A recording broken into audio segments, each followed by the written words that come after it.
सबसे पहले ये हमारी आई हुई प्यारी प्यारी जनता को, ये हमारी आई हुई प्यारी प्यारी जनता को मेरा इंट्रोडक्शन। दोनों भाई आपके कहने का मतलब समझ नहीं पाए। नहीं समझे? पढ़े लिखे नहीं है बाबू। मेरे कहने का मतलब साफ है कि मेरा परिचय, मैं क्या कहने वाला हूं, मेरा नाम क्या है और मेरा काम क्या है। आसन ग्रहण करे बाबू। ओके। भैया हरिराम, भैया हरिराम, भैया बाबू साहब कह रहे हैं हरिराम हरिराम। आई हुई आम जनता को हमारा परिचय बता दीजिए। ये बताइए, हम तुम उनके पुराने नौकर हैं, नौकर होकर मालिक का नाम इन आम जनता के सामने लेंगे तो क्या अच्छा लगेगा भैया? भैया हमारी तुम्हारी औकात नहीं है। चल के बाबू साहब से कहा जाए, बाबू साहब आई हुई आम जनता के सामने हम आपका नाम नहीं ले सकते, आप अपना परिचय अपने मुखारी से सुन दीजिए। गुस्ताखी ना हो बाबू साहब, आई हुई आम जनता के सामने हम आपका नाम नहीं ले सकते। बाबू साहब आप अपना परिचय स्वयं लीजिए भैया। बाबू साहब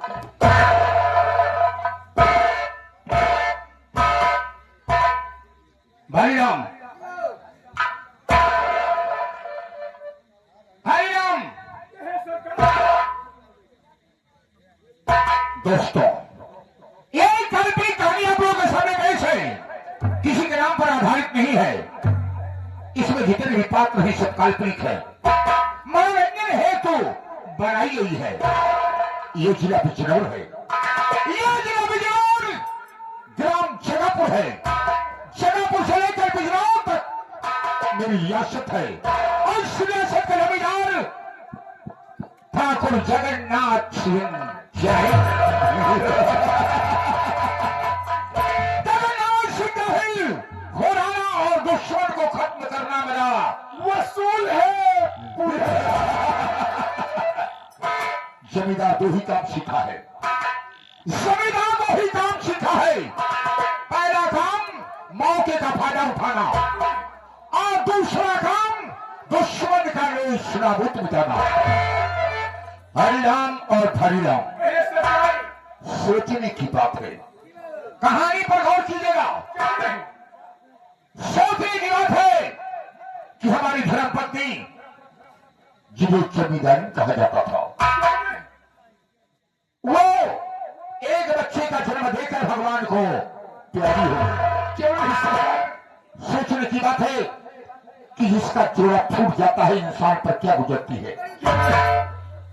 लेकिन भगवान का लिखा हुआ कोई मिट नहीं सकता है। जो तकदीर में भगवान लिख देता है वही होता है। बच्चा छोटा था, मैंने उसका नामकरण किया, इसका नाम है पंकज सिंह। समय बीतता गया,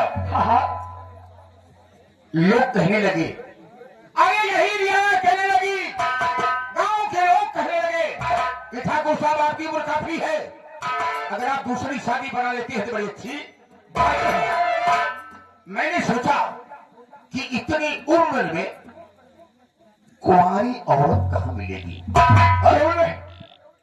इसलिए मैंने कोर्ट से शादी किया, यानी कि लव मैरिज किया। कोर्ट से शादी किया, लव मैरिज किया, कोर्ट से शादी कर लिया, जिसका नाम है पार्वती। पार्वती? क्यों नहीं सरकार? पार्वती देखने में सुंदर थी, लेकिन अफसोस की यह बात है कि उसके पास भी एक बेटा पहले से था, जिसका नाम है संतोष कुमार। संतोष कुमार? अगर मैं संतोष कुमार को वहां छोड़ देता तो बेचारा मर जाता, इसलिए उसको साथ लाया। अब तुम लोग यही सोचते होगे, तुम लोग यही सोचते होगे। यह तो सोचा कहीं बाबू कि संतोष कुमार पंकज सिंह, पंकज सिंह संतोष कुमार।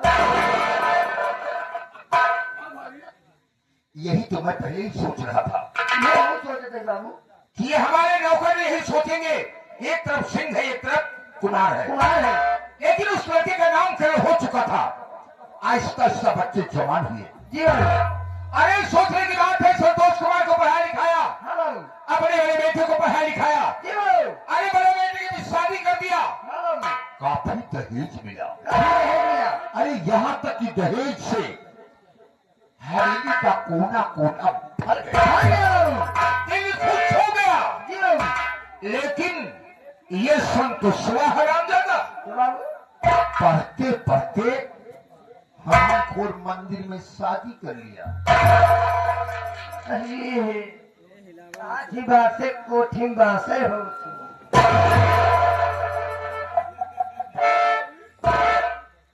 क्या कह रहे?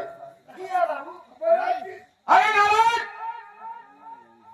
क्या कहा कि बात सुकोट के बात सही होता है। ये तुम्हारा कहना तो ठीक है, लेकिन जिसके ऊपर कह रहे हो, अगर तेरा बाप हल चला था हाँ तो क्या तुम भी हल चला रहे? नहीं बाबू कितने सिपाही करी था। ये जवानी की बधाई है, क्या करोगे? ऐसा संभव है कि जो बाप करे वही बेटा करे। उसने शादी किया और अच्छी से दुल्हन लाके घर में बिठा दिया। जी बाबू। वक्त गुजरता गया, हाँ बाबू। उसका नाम है सावित्री। सावित्री। सावित्री की गोद में हाँ यानी उसकी कोख से एक बेटा पैदा हुआ। बड़ी खुशी की बात है बाबू। क्या खुशी की बात है?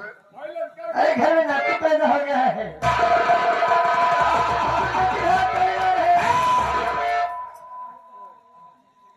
सोचो कि अगर ताली बजी तो भगवान के सामने हाथ जोड़ने के लिए कर नहीं रहेंगे। मेरी आत्मा जल रही है, मेरी आत्मा इससे जल रही है कि मुझे दहेज नहीं मिला।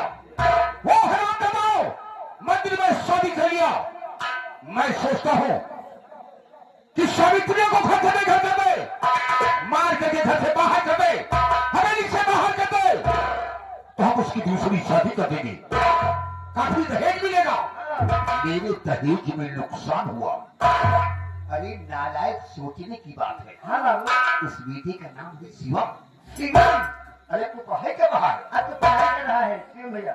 लेकिन मेरी आत्मा चल रही है। अच्छा बाबू। मैं सोचता हूं कि मैं संतोष को वहां से जहां बुला लाया हूं तो ये करने के लिए नहीं, जी बाबू। अपने फायदे के लिए, क्योंकि मुझे दहेज चाहिए।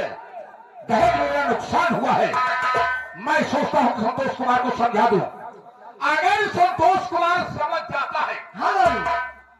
अपनी बीवी को घर से बेघर कर देता है, जी बाबू। हम उसकी अच्छी शादी करेंगे। बहुत दहेज। और अगर वो इनकार करता है तो हम उसे खून के आंसू रुलाएंगे। अगर ऐसा नहीं किया तो अपना नाम जगन्नाथ सिंह जाहिल नहीं कहलाएंगे।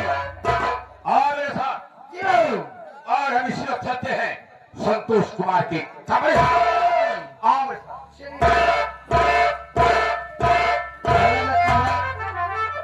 संतराल मास्टर तू अपन मेहरारू भैया दे दो भाई।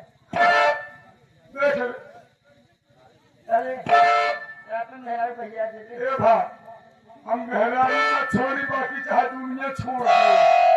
भला बतावा कहाँ संतोष के सावित्री के भगाएगी, संतोष की मेहरारू के भगाएगी, दूसरे बियाह करम। मैं खाते मुंह में दाल मुंह में